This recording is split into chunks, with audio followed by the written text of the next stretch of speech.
Another one of my favorite scriptures comes from the Gospel of John. I tend to lean toward the Gospel of John because John's the theologian of the crowd.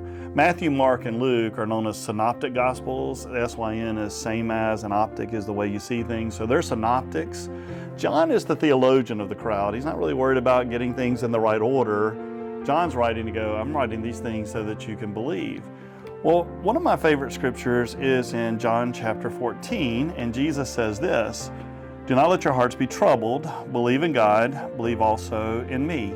In my Father's house there are many rooms, and if it were not so, but I've told you that I go to prepare a place for you. And if I go to prepare a place for you, I'll come again and take you to myself, so that where I am, there you may be also."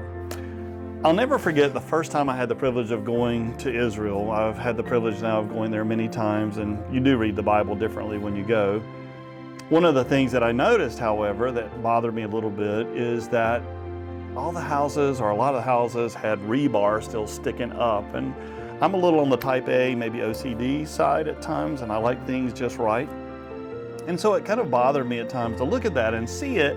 And so finally I was talking to our guide, who over the years has become a good friend, and I said, why don't they cut that rebar off? It doesn't look good. I mean, I can show them how to do it. I laugh because I've got grinders and all those kind of tools. And he goes, well, the reason we don't cut the rebar is because the house is never finished. I said, what do you mean? He goes, well, every time one of us gets married, you have a new kid, a family grows, you just keep adding on. And so the rebar sticking out is a way of showing the house is never finished. As the family grows, the house will continue to grow. And he began to share, when he got married, they added on to the house. So there's a whole level now, or a flat now, that is for he and his wife and their kids, and his brother got married, they added on to the house, and it becomes like a family compound. And he said, and the head of the household then is responsible to help make sure everybody there is good. And then he looked at me. Now I was young, out of seminary at the time, and he said, you do know that's what Jesus was talking about in John 14. He said, when Jesus said, I'm going to go to prepare a room for you, that in my Father's house are many rooms. I grew up reading the King James Version Bible, which I love. It's a great Bible. It was written in 1611. But it says, in my Father's house are many mansions.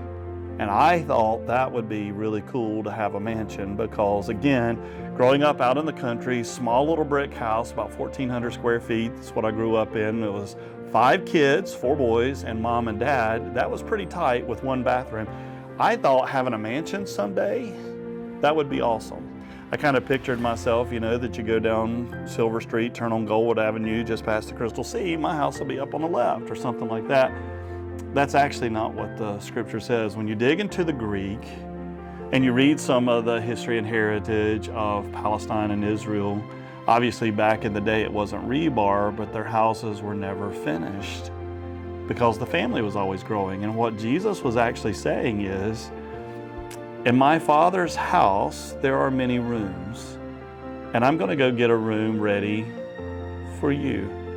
And what I love about that is that when we kind of picture what heaven is like, and so I lost my dad just a few years ago, my brother last year. One of the things that I find so comforting in that is that when we as Christians who believe in Jesus die, we don't live near God. We get to live with God. Why? Because we're His kids. We're His family. And the beautiful thing is, Jesus said, I'm going to go get a room ready for you so that where I live, there you may live also.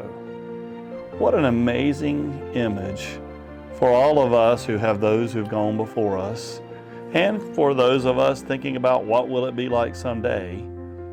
I don't get to live near God. I'm not in the same subdivision. I live in His house because I'm one of His kids. So are you. Have a blessed day.